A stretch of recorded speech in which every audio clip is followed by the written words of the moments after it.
Hi, I'm Anne. Hello, hello.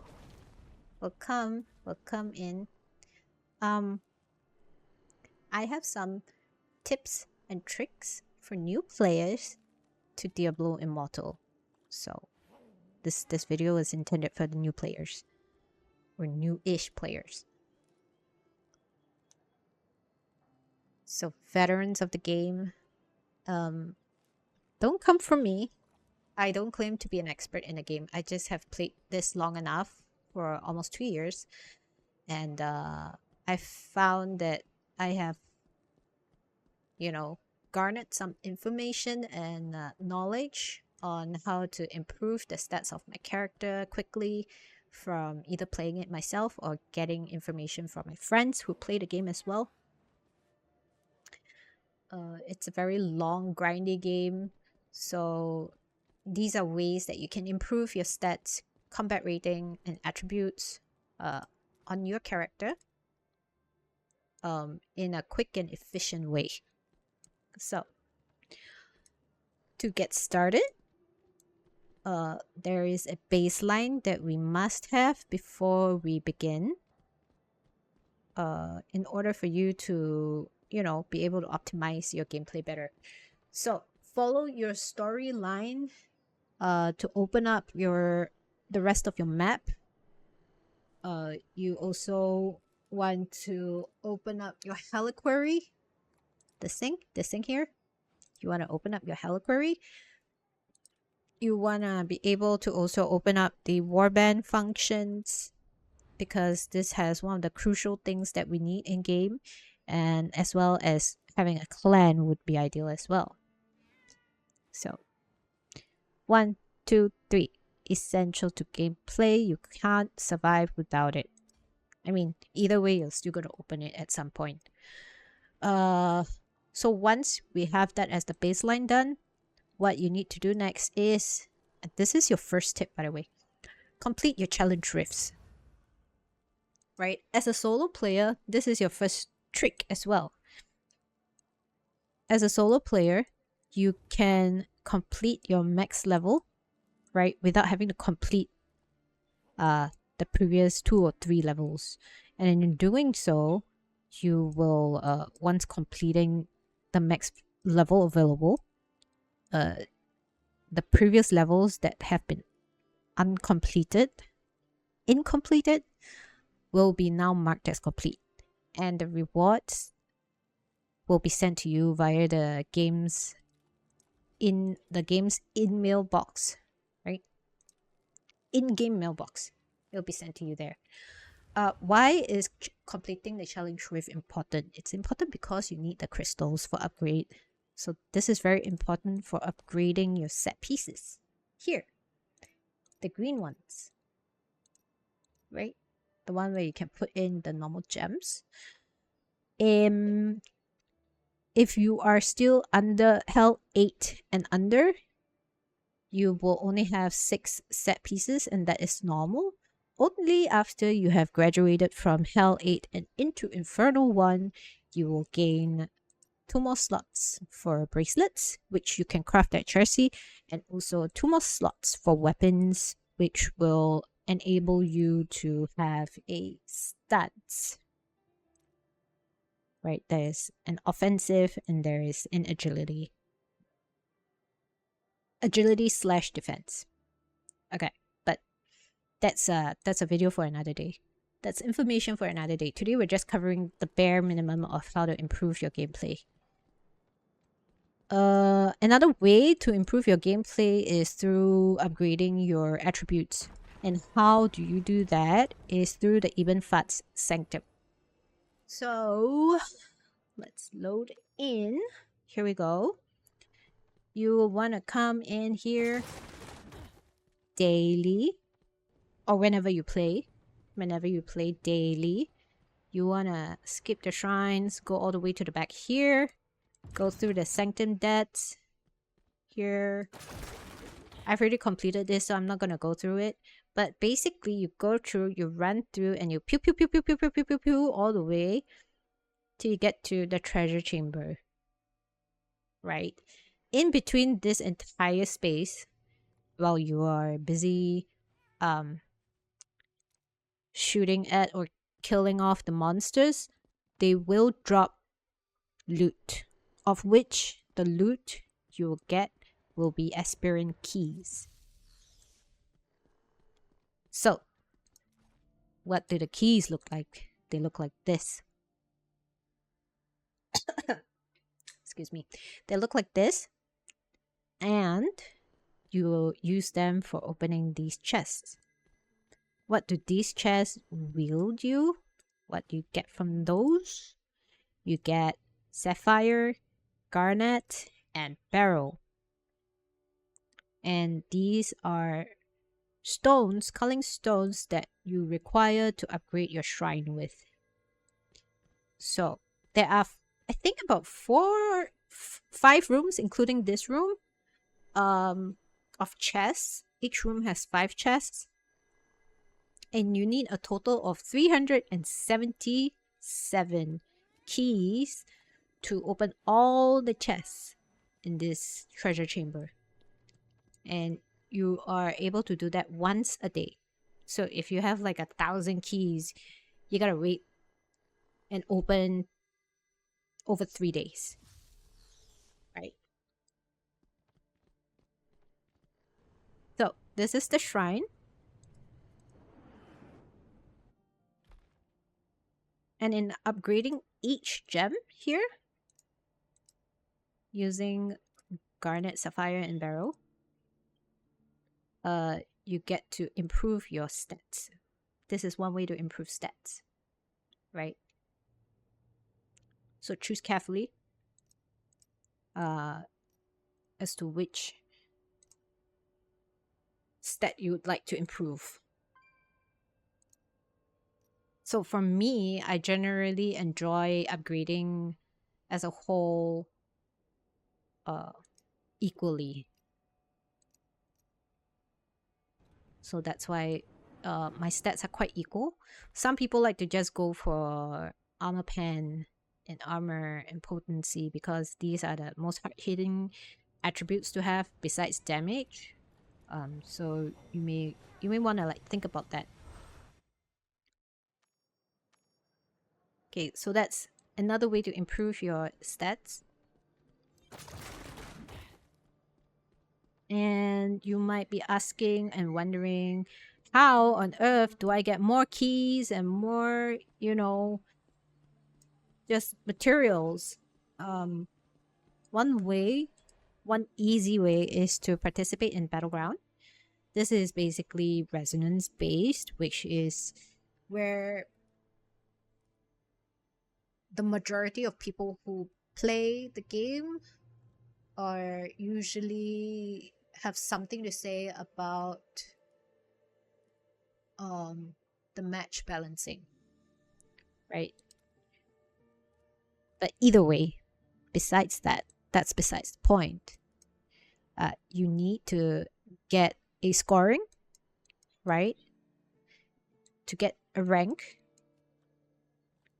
And the rank allows you to collect the keys, more aggregate materials, and reforged stones. And seasonal rewards will allow you to collect gems, which is also important to getting more stats to your character. Yep. So those are the somewhat free way to do it. I believe as a free-to-play player or a low spender, it's easy to get up to at least silver rank. Silver 1 all the way to silver 5. It's a stretch maybe to get to gold, but I think if you are determined enough, you should be able to get gold. Yeah. As a free-to-play player, it's, it might be a little tricky, but you can get there. The hilts trader is where you can get more keys as well. Here, you can buy 5 every day using 250 hilts, 50 each, right? This is also a place where you can get more materials here. And this is it refreshes every 8 hours. Be the good this world desperately needs. And how do you get that in-game currency of hilts is by completing the battle pass. So free battle pass gains you, you know, a fair bit of change, I guess. It gets you a fair bit of change. It goes all the way to level 40. And beyond level 40, you always get 100 hilts per upgrade on the battle pass. So good luck with that. You can buy a lot of stuff. Just to note, the battle pass is kept at 2,400 points a week. So there is that. What else is there? I think for stat, get your challenge risks done, do the Iben Fahd. Those are free and easy ways that you can improve your stats at. Upgrade your gear. Upgrading gear will always provide you with more combat rating and more attributes. Just note that different gear pieces have different attributes, so take note of that when you upgrade. Also, if you didn't already know, you can just always click through these attributes to find out what it means for you, right? So as a strength character, having more strength attribute points means that I get more damage. But because it's not an intelligence character, this doesn't do anything for my character. It doesn't do anything for my class. However, if I were to say change to a wizard or a necromancer, then it will be intelligence class, and I will, you know, therefore have more intelligence points rather than strength points. Yeah.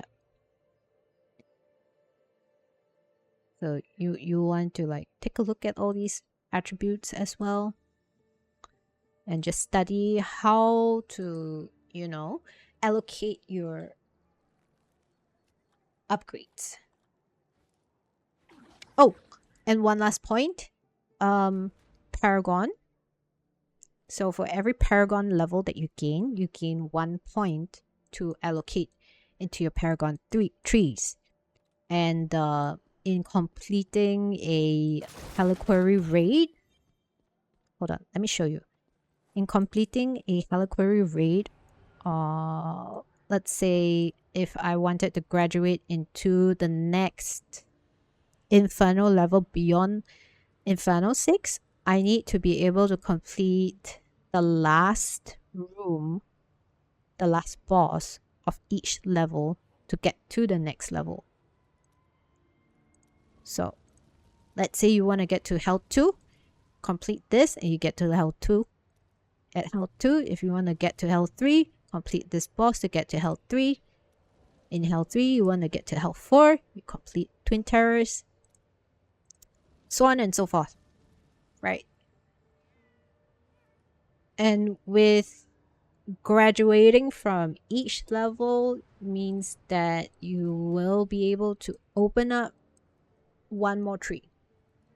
So we can compare my current tree with a low level character of mine, and see how many trees that she has on her like Paragon.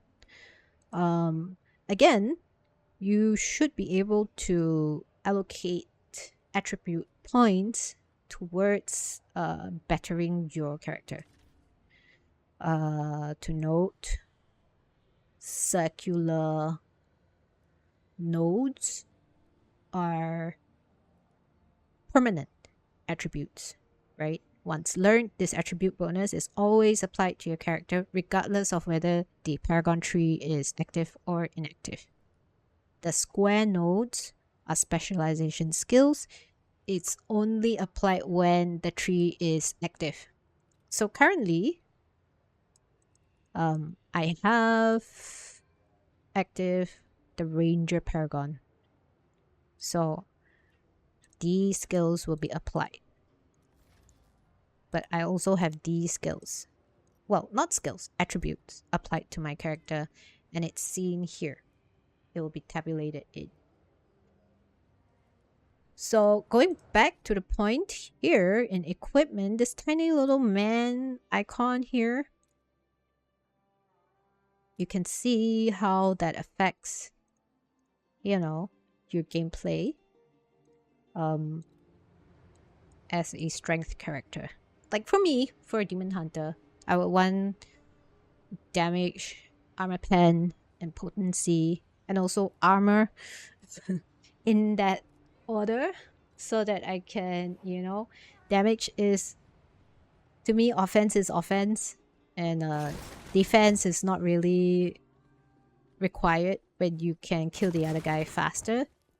But obviously in a situation where you're facing a higher level player in terms of resonance, their stats are going to be better than yours, and you definitely need to adjust your Paragon tree accordingly to have more armor first, damage second.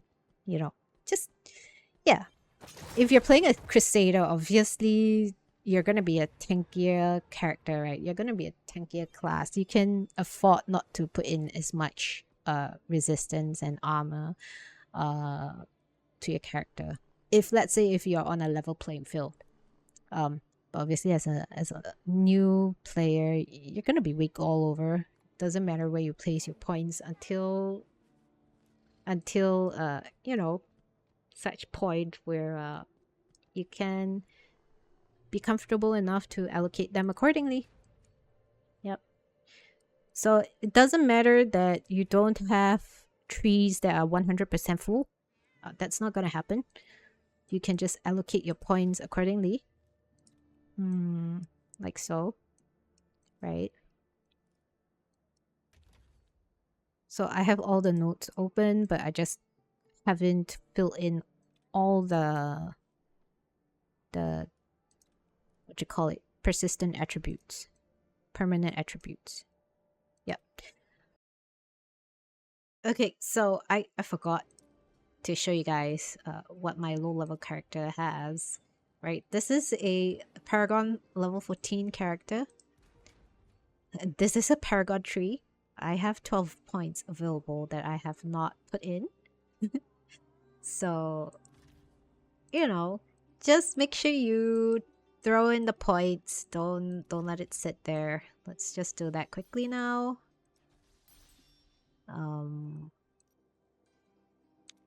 Yeah. Okay, we'll activate this so that we can at least have attack speed. Alright, so I was mistaken. You do not get new Paragon trees at each progression of hell levels. However, you do get some progression of 2 trees at first. But once you get to Infernal 1, it's 1 tree thereafter. So that's what I was thinking about. But for you who are playing from Hell 1 to Hell 8, the next jump in Infernal trees will be at Infernal 1. The last tree available will be at Hell 5. This should keep you busy, you know, from Hell 1 to Hell 8. Yeah. Okay. I think that's a good enough stopping point for now. If you have any questions, do let me know in the comments below. Else, I'll see you in the next episode, I guess. Next series run. If there are things that I haven't covered, there are obviously a lot of things that I haven't covered that we can cover next time. We can talk about the different types of gear that you can receive and have on hand. We can also talk about charms. We can talk about ancestral weapons, the Heliquary, as well as resonance. So it's sort of like a get to know your game type video tutorial. Shoot me any questions that you have. Okay, I'll see you in the next one. Bye-bye. Bye.